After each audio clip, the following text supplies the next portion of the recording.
Allah hukakin sarki ya kiyaye. Dangane da layya dan faɗakarwar da zan yi wa jama'a a kanta ita kuma da yake ta iso, saboda rashin lokaci ne. In ba haka ba, a yadda muka tsara a makarantar nan, dukkan munasaba in ta zo za mu rinka tara jama'a ne muna yi musu laccoci. To amma a yi haƙuri, in Allah so yanzu ne ake cikin aikin ginin makarantar, abubuwa da dama wasu lokacin ayyukan sai su zo mana ba za a samu damar yi ba. Layya sunna ce da ainihin annabi sallallahu alaihi wa alihi sallama ya sunnanta, amma idan na ce sunna anan ba ina nufin sunna nafila kanwa farilla ba, ina nufin shari'a annabi sallallahu alaihi wa alihi sallama ya sunnanta mana, amma ta samo asali ne daga baban shi Ibrahim Khalilur Rahman sallallahu alaihi wa alihi sallam. A ƙarƙashin wannan, layya ga duk wanda yake da halin yayi ta jama'a wajibi ce. Ya kamata ku fahimci wannan. Duk wanda yake da halin yayi layya to wajibi ne yayi layya, ba mustahabbi bace. Wato ba abu ce na ina da halin in yi amma ba lallai bane dan haka ni na yi shawarar bana ba zan yi ba. A'a, in dai kana da hali to wajibi ne ainihin kai layya. Sannan layya ana yin ta da dabba ne mafi zaki, zakin nama, haka malamai suka ambata, don haka suka ce aka fi son a yi ta da rago. Hadaya kuma a wurin aikin hajji ita kuma ana son dabba ce mai yawan nama, don haka aka fi so a yi ta da raƙumi sannan saniya. Babu laifi in an yi layya da ainihin akuya ko bunsuru, babu laifi in an yi layya da raƙumi ko sa, amma yin ta da rago ya fi. Kenan in kun fahimci haka, na ware naira 300,000 zan yi layya, madadin in sai saniya katuwa ta 300,000 in yi layya da ita, to ya fi dacewa in je in sai raguna guda 6 yan 50,000 in yi ainihin layyar da su. Jama'a an fahimci wannan? Sannan dabba ɗaya cikin layya kamar rago na isar mutan gida, mai gida da iyalin shi, amma ba za a haɗa kuɗi a sai rago ɗaya a yi layya ba. So da dama matar shi ma'aikaciyar gwamnati ce, shi ma'aikacin gwamnati, sai su ce bari su haɗa kuɗi su yi layya da nufin kowa ya yi layya. A'a, bai halatta ba. Amma za su iya haɗa kuɗi su sai raƙumi ɗaya ko su sai ainihin saniya guda ɗaya, su 4, su 5, su 6, su 7, amma ka su wuce su 7.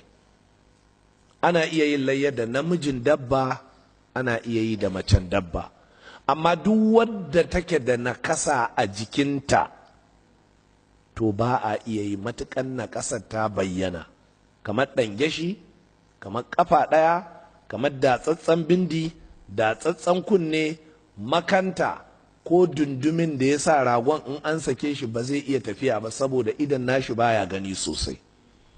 An fi so a yi layya da rago ko kuma dabba wadda take da sirkin baki a jikinta, wato ba fari kar ba, ba kuma baki sitik ba, ba kuma jazawur ba.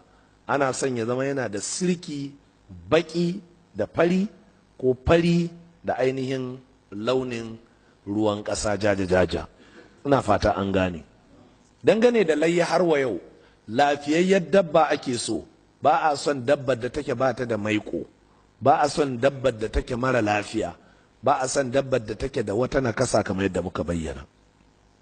Har wa yau so ake mutum ya yanka da kanshi, Allahumma sai in ba zai iya ba sai ya samu wani sai ya yanka mishi. Idan wannan dabbar za ka yi kai da iyalanka ne, to yanzu hukuncin layya ya hau kanka kai da iyalanka. Wannan watan da aka shigo na watan Zulhijja, to ba za ka yi aski ba, ba za ka yi yankan kumba ba. Haka matakka ma za ta haƙura da kitso da yankan kumba da duk abin da zai zubar da gashi a jika. Haka duk 'ya'yan gidan matuƙar wannan layya za ta shafe su gaba ɗaya, har sai an yanka wannan dabba ta layya. Ranar yanka wannan dabba ta layya kuma shine ranar sallah babba.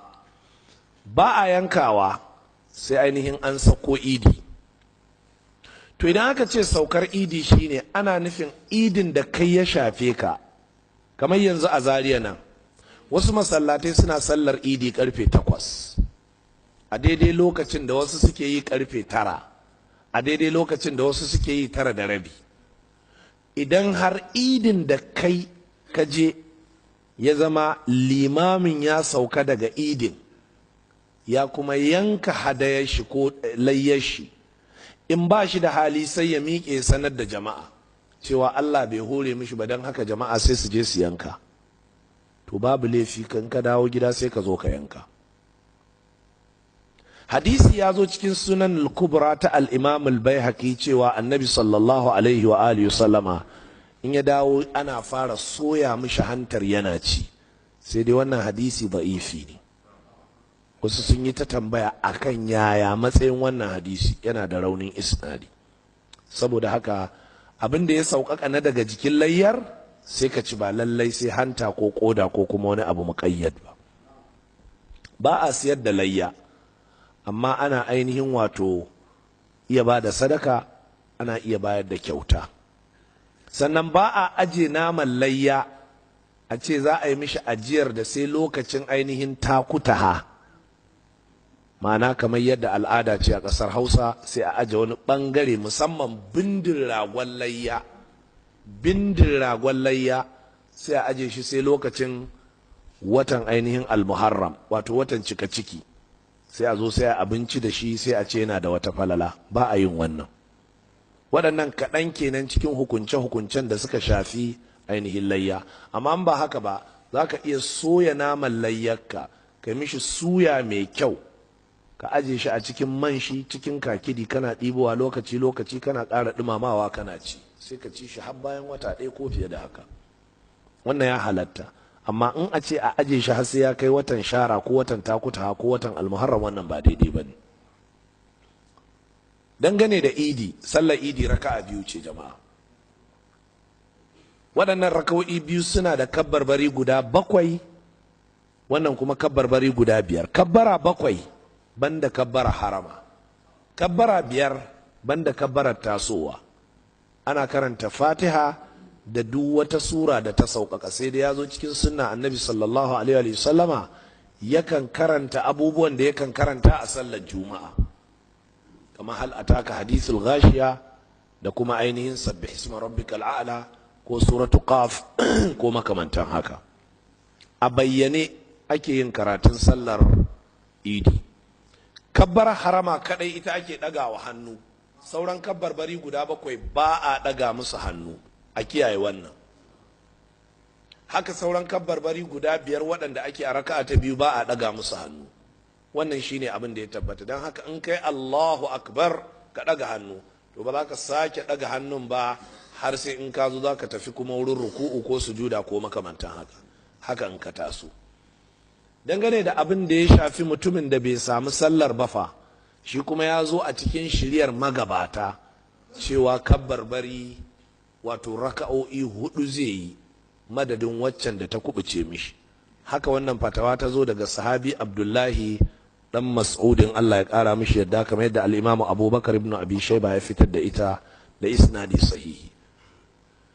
Sai kuma abin da ya shafi kabbarbari, ana yin kabbarbari ne tun daga lokacin da gari ya waye ranar sallah. Allahu akbar, Allahu akbar, Allahu akbar, Allahu akbar, Allahu akbar, Allahu akbar. In ka kara da Allahu akbar, Allahu akbar, la ilaha illallah, Allahu akbar, Allahu akbar, walillahil hamd. Wannan babu laifi. Dukkan kaifiyar kabbarbarin ba a samu su daga annabi sallallahu alaihi wa sallam ba, sahabbai ne aka samu su ne. Dan haka fassara ce daga sahabbai. Wasu suna yin zallar kabbarbari, wasu suna hadawa da hamdala. Haka nan al-Imam Abubakar ibn Abi Shayba ya ruwaito da isnadi sahihi. Dangane da kwanakin kabbarbari, to ba kamar yadda malamanmu na fiqhu Allah ya gafarta musu suka yi kaidi cewa ana son kabbarbari a bayan salloli guda 5, kabbarbarin kuma su zama kafa 3. Wannan kaidin shi kanshi kuskure ne, ba shi da asali. Kabbarbarin ana yin su ne a cikin waɗannan kwanaki gaba ɗaya, tun daga, ku kiyaye, ranar sallah, bayan sallah da kwana 1, bayan sallah da kwana 2, har zuwa bayan sallah da kwana uku. Ba wai in an idar da sallah azhar da la'asar ba kadai, a'a in an idar da sallah azhar da la'asar din za a yi. Sannan za ka iya kana cikin motarka, kana shagonka, kana ainihin gona, kana duk wani wuri wanda ba an hana zikiri ba kamar ban ɗaki ko kuma wani wuri mara dacewa, za ka ci gaba da waɗannan kabbarbari. Sannan babu ƙaidi dangane da kabbarbarin cewa guda 3 ko guda 15, za ka yi ta yi ne kawai ko a ina. Sayyidina Umar har cikin kasuwa ne, sahabbai sukan yi su hatta suna cikin ainihin tantuna da sauransu, suna cikin shaguna da sauran makamantan haka. Wannan da yana nan a cikin littafin Sahihul Bukhari. Da ƙarshe ina fatan a karanta littafin Ar-Rawdatun Nadiyya, sharhin littafin Ad-Durarul